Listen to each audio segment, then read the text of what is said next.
নমস্কার, আমি প্রিয়াঙ্কা রান্নাঘরের গল্পে আপনাদেরকে স্বাগত জানাই। আজকে আমি নিয়ে এসেছি আপনাদের কাছে একটা ডিনারের রেসিপি, যেটা একটা চাইনিজ রেসিপি। খুব অতি চটজলদি এই রেসিপিটা হয়ে যায়, যেটা আমি বানাবো ডিম দিয়ে, যেটার নাম হচ্ছে এগ চিলি। চলুন দেখে নিই এগ চিলিটা আমি কীভাবে তৈরি করব। চলুন আপনাদেরকে এবার ইনগ্রেডিয়েন্টসগুলো দেখাই। এখানে এগ বয়েল করে, হার্ড বয়েল করে, স্লাইস করে, কাটিং করে রাখা আছে। আর আছে এখানে ক্যাপসিকাম কিউব করে কাটা, অনিয়ন কিউব করে কাটা, জিঞ্জার চপড করে কাটা, আর গার্লিক চপ করে কাটা, আর কাঁচা লঙ্কা স্লাইস করে রাখা আছে। এবার একটা বাউল নিলাম, ওর মধ্যে আমি ঢালছি রেড চিলি সস, সামান্য সয়া সস, সামান্য ভিনিগার আর টমেটো কেচাপ। এর মধ্যে আপনাদেরকে দেখাতে ভুলে গেছিলাম, আমি গ্রিন চিলি সসটাও দিয়েছি। এই সসগুলো মিক্স করে রেখে দেবো সাইডে। এবার যে এগ বয়েলটা আছে কাটিং করা, ওর মধ্যে আমি কিছু মশলা দেব অল্প অল্প। একটু হলুদ গুঁড়ো, একটু নুন, একটু লঙ্কার গুঁড়ো, একটু গোলমরিচের গুঁড়ো। ব্যাস এইভাবে দিয়ে এটাকে সাইডে রেখে দিচ্ছি। এবার একটা বাউল নিয়েছি, তার মধ্যে আমি একটা ব্যাটার বানাবো। ওর মধ্যে আমি খানিকটা ময়দা নিচ্ছি প্রথমে, তার মধ্যে দিচ্ছি হলুদ, তার মধ্যে দিচ্ছি লঙ্কার গুঁড়ো, তার মধ্যে দিলাম একটু নুন আর একটু গোলমরিচের গুঁড়ো। এটাকে জল দিয়ে ব্যাটার করে রাখবো। এবার ডাইরেক্ট রান্নাতে পৌঁছানো যাক। দেখুন এই ব্যাটারটাকে আমি জল দিয়ে গুলে নিয়েছি। খুব গাঢ়ও হবে না ব্যাটারটা, খুব পাতলাও হবে না। তেলটা গরম হয়ে আসছে, হয়ে গেছে গরম। এবার আমি ডিমগুলোর মধ্যে এই ব্যাটারটাকে দিয়ে ফ্রাই করব। কিভাবে দেব সেটা দেখাচ্ছি আপনাদেরকে। ডিমের যে পিঠটা কুসুম আছে সেই পিঠটার মধ্যে ব্যাটারটা দিয়ে এটাকে তেলের মধ্যে উল্টিয়ে দেব।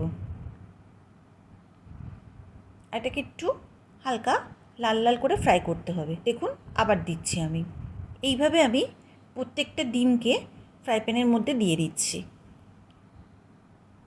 তারপরে ওপর থেকে চামচ দিয়ে সাদা পিঠটাতে একটু একটু করে ব্যাটার দিচ্ছি। সেটাতে আপনাদের ইচ্ছা, আপনারা দিতেও পারেন, নাও দিতে পারেন। দিলে একটু হালকা ক্রাঞ্চি ভাব আসবে, তাই আমি একটু দিলাম। এবার তেল দিয়ে দিয়ে এর উপরে একটু ফ্রাই করে নিচ্ছি। ডিমগুলোকে এবার উল্টিয়ে দেবো আমি। দেখুন এই পিঠটা কেমন ক্রাঞ্চি ক্রাঞ্চি ভাজা হয়েছে। এই করে সব ডিমটা আমি উল্টে দিচ্ছি।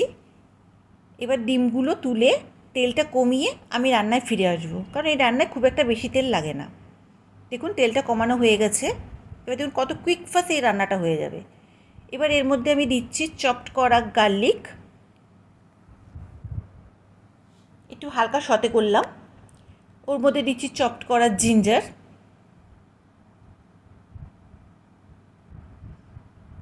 ওটাকেও একটু নাড়িয়ে নিচ্ছি। তারপরে ওর মধ্যে অ্যাড করছি কিউব করা অনিয়ন, কিউব করা ক্যাপসিকাম। গ্যাসের ফ্লেমটা এই সময় জোরেই রাখবেন, কম করবেন না। এগুলোকে একটু টস করব। ওতে আমি একটু নুন অ্যাড করব। নুনটা সেই বুঝেই দেবেন, কারণ সসগুলোর ভেতরে নুন দেওয়া থাকে কিন্তু। এবার ওতে দিয়ে দেবো স্লাইস করা গ্রিন চিলি। এবার যে সসটা আমি গুলিয়ে রেখেছিলাম সেই সসটা ওর মধ্যে ঢেলে দেবো। এবার এটাকে মিক্স করব ভালো করে। ফ্লেমটা কিন্তু একদম কম করবেন না, জোর ফ্লেমেই এই রান্নাটা হবে। এবার এতে অ্যাড করছি বেশ খানিকটা গোলমরিচের গুঁড়ো, দিয়ে এটাকে মিশিয়ে নিচ্ছি ভালো করে। তারপরে বাটি ধুয়ে, সসের বাটিটা ধুয়ে সামান্য আমি জল দিলাম।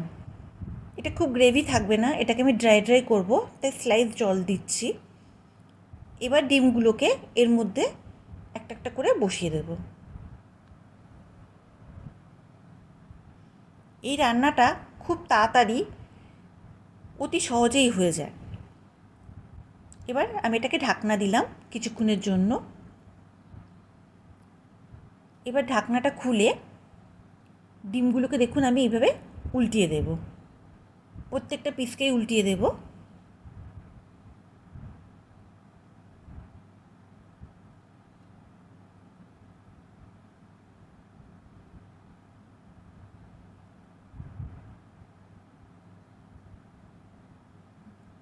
ব্যাস, আবার আমি ঢাকনাটা দিয়ে এটাকে ঢেকে দেব গ্রেভিটাকে ড্রাই হওয়া অবধি, কারণ আমি এই চিলিটাকে ড্রাই ড্রাই বানাবো।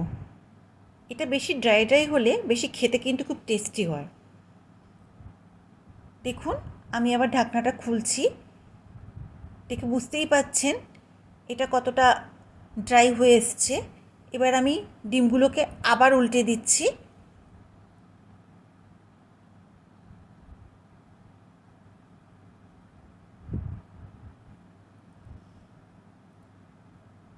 That's enough. দেখুন তৈরি হয়ে গেল আমার চটজলদি এগ চিলির রেসিপি। আপনাদেরকে অবশ্যই বলবো এই রান্নাটা আপনারা ট্রাই করবেন। এটা রুটি পরোটার সাথে খেতে অসাধারণ লাগে। থ্যাঙ্কস ফর ওয়াচিং রান্নাঘরের গল্প।